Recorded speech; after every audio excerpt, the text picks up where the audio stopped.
Now that we've had the Ice World characters out for a bit, we're going to be going over the tier list of where the current meta stands. We also have Bandit coming out relatively soon, so I'll just be including her in this tier list and kind of where I think she's going to fit into the meta. So, kicking it off with the tier, unfortunately, we got to go with our guy, Dr. T. Dr. T is just not good. He doesn't really have that much of a special thing to him, right? He just summons in a Mega Crab that doesn't follow you around. It only attacks other squads, and to be honest, it doesn't really do much for you. It doesn't help you. It doesn't do a lot of damage. It has an okay amount of health, not really anything crazy. So I'm putting Dr. T in the tier. I'm also going to be putting the Royale King in the D tier. I don't really care for Royale King. I guess the only use is that I find for him is if someone's chasing you and you have Royale King available, then maybe the recruits will distract the person who's chasing you. That's like the only good use that the Royale King has. Honestly, not too big of a fan of Royale King. Dynamite moving up to the C tier, not D tier anymore. He's decent now. He's not OP. He's not anything crazy. I don't think he's like a great pick overall, but I think he's just kind of middle of the pack.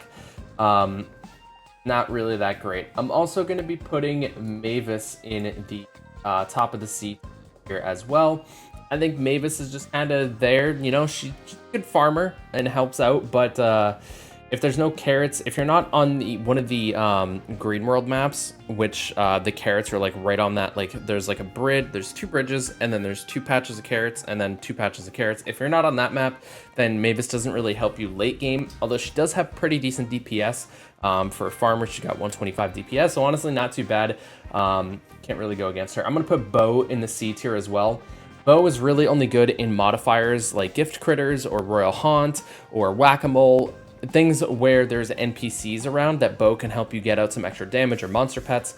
That's where Bo is really useful. Other than that, he's not really useful. He's pretty squishy. I'd like to see a little bit of a health buff to Bo. Because he really only does the times, like the multiplication damage to monsters, doesn't do anything to like players, and if you don't have modifiers that are going to impact how you play versus the NPCs and the monsters and everything like that, Bo is not really worth having on your team, so I'm putting Bo in the here. I don't really think anyone else is like C tier. A lot of the characters I think are pretty balanced and go in the B tier, so we'll start with that. So we'll go Shelly. I think she's a B tier unit. Goblin, probably bottom of the B tier, top C tier. Goblin can give you a really good start in the early game because it gives you those coins, and once you get your fuse goblins, you're gonna get some extra coins.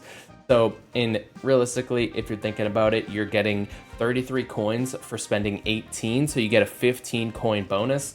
Because it's 3, so the first chest you get for free. So if you start with Goblin, then technically it's only 8 coins. So, you know, Goblin's got a pretty decent start. So Goblin B tier. Then we'll go Primo. Above Shelly, I think Primo's a little bit better than Shelly. Primo's stuns knockback, really good. I think he's a little bit underrated. Barbarian's just kind of middle of the pack. Got a little bit better after the health buff. I'll actually put him, I'll put him right below Primo. Colt, pretty middle of the pack. Greg, pretty solid if you ask me. I'm gonna put him kind of between there. Mortis, I think, is like top B tier. Nita, I'm putting in the middle of the B tier. Not really as effective as I thought she was in previous tier lists. Heavy, okay, his bullets kind of miss a lot, so I don't think he's like that useful, but he's still B tier. Pam, B tier, gonna be sitting here. And then who else? I'm missing someone. B tier. Am I? No, I'm not missing anybody. All right. Well, this is my B tier units. Actually, I also think Bandit is going to be top B tier. Top B tier. We'll see if I'm wrong about that, but that's where I'm going to put Bandit. I think it's a safe pick for her. Bandit's still very solid. I like the fact that she gives gems. If you don't have trader, it's another like trader option available. Really good opportunity to get some gems, could help people make some pretty solid comebacks in games. Bandit is going to be an interesting option for sure. But other than that, Mortis really good. I think he's top of B tier. I don't think he's anything like OP or really solid, but he is a pretty good all-around character because of the way he can revive monsters, so that way they join your squad, they follow you around, and then after its classic form, they turn into bats, so that's super helpful as well. So Mortis, all in all, pretty decent pick, if I do say so. Now let's move up to the A tier. Bottom of the A tier, we're going to go Battle Healer, we're going to go Penny, we're going to go Wizard, we're going to go Witch below Wizard, and actually below Penny. We're going to go with the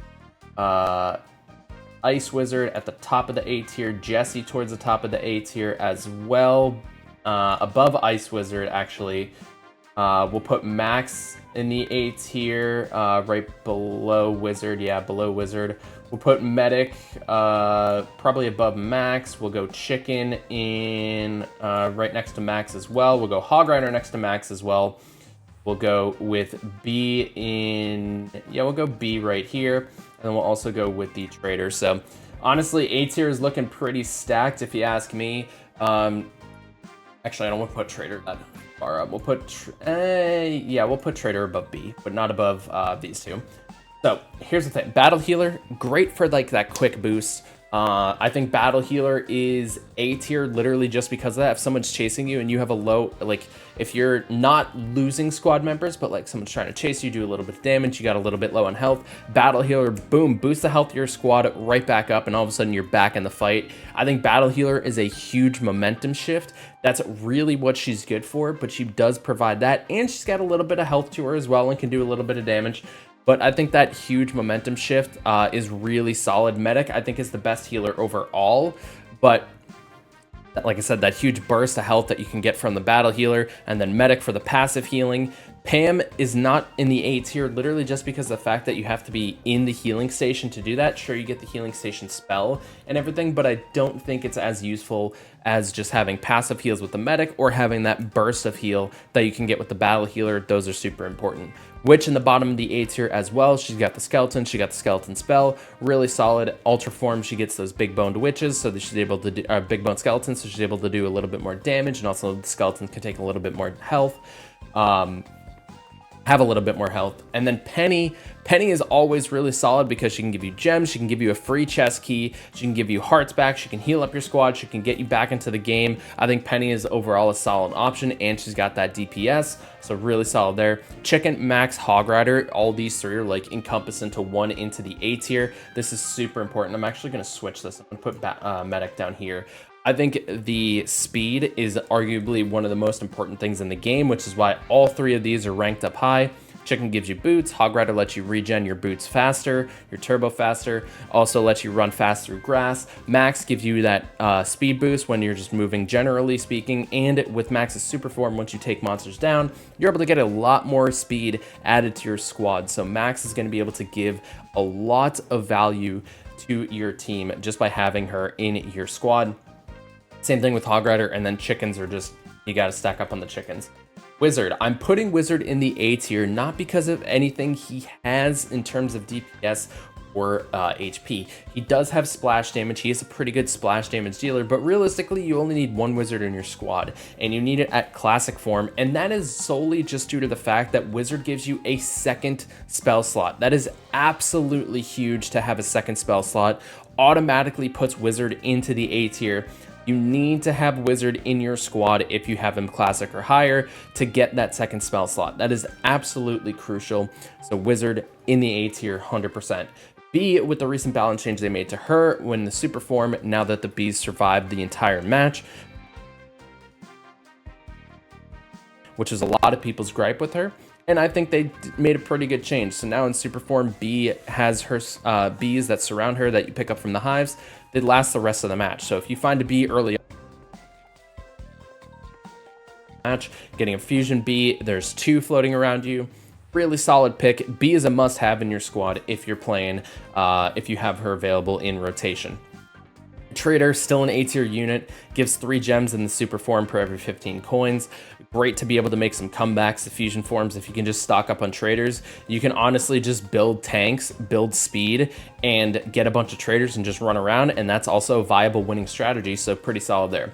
Ice Wizard and Jessie, new characters. Ice Wizard with the super free spell, very important for crowd control and also being able to engage in fights and also run away from fights. So the super freeze that you can get from the Ice Wizard is really important, and he gets that in his baby form. In the super form, any freeze spell, normal freeze spell that you find, if you have an Ice Wizard in your squad, it'll turn that normal freeze spell into a super free spell. So if you already have a fusion Ice Wizard and you want to spend your coins on something else and you just find a free spell lying around, you don't need to get another Ice Wizard to get that super free spell, which is going to slow the movement speed and attack speed. So that is going to be super important to have with Ice Wizard. Ice Wizard is a game changer. Got to have at least one in your squad to be able to hold that super free spell. And then Jessie in her classic form allows her shots to bounce to an additional target, and on top of that, Scrappy is a monster. It does 49 damage per shot. It shoots really quickly, and it has a decent amount of health. Scrappy is insane. If you have Jessie, you have to be having Scrappies with you. In the super form, Jessie will give you a Scrappy spell so that you can play Scrappy anywhere. So if you're in a little bit of a team fight, throw Scrappy down and he's going to help you because he's dishing out 49 damage per shot, got a good amount of health. So if somebody tries to take him down or gets focused on him, they're going to be doing a lot of damage to Scrappy, and he's going to tank for you. All right, Scrappy is OP. So Jessie in the A tier, 100%. And then we are going with the Archer Queen, the tank below. I have to put tank below Archer Queen, and then I'm putting Barb King right at the top. So tank, any stage, baby, classic, super, ultra, no matter what, you pick tank. If you see a tank pop up, you pick tank. What do you do when there's an Archer Queen, Barbarian King, and a tank? You pick tank. Doesn't matter, you pick tank. Tank has a ton of HP, 12,000 HP in her tank when fused, and then does a ton of damage, like 1,000 per shot. Has the overdrive ability. With the Archer Queen boosts the attack speed of the tank in the tank form. So Archer Queen paired with tank is already insane. Then if you get the speed with the tank, you're good. You get the Ice Wizard with the tank, you're good. Literally everything in this game just revolves around the tank, and I don't know why tank has not been nerfed yet, because the tank is just insane. Archer Queen, very solid. Baby ability buffs the attack speed of all range attackers. Very solid. Love that. Expo spell comes in the Ultra form, which is the last form that you can get. So a little bit further there. Expo spell's pretty decent, not super game changing, but overall just the ability of the Queen to be able to increase the attack speed of your range units. Very solid, makes it an S tier unit. Same thing with Barbarian King, boosts the attack in the melee units. Does a fantastic job supporting that if you have a melee focused squad. Now the Barbarian King in the Ultra form with the Super Rage spell is very solid. The fact that you can get that just from opening a Barbarian King from a chest, very, very solid. The Super Rage spell, fantastic. Barbarian King really looking good. I think to balance Barbarian King, I don't know if anything really needs to be changed outside of the fact of maybe putting the Super Rage spell from the Barbarian King where the super ability is, and then just flip-flopping the two. I think that's going to be the way to do it, because I think all like game altering abilities from characters should be available at least their super form, because that's kind of like a midpoint in the game where a lot of free-to-play players can get to in a pretty reasonable amount of time.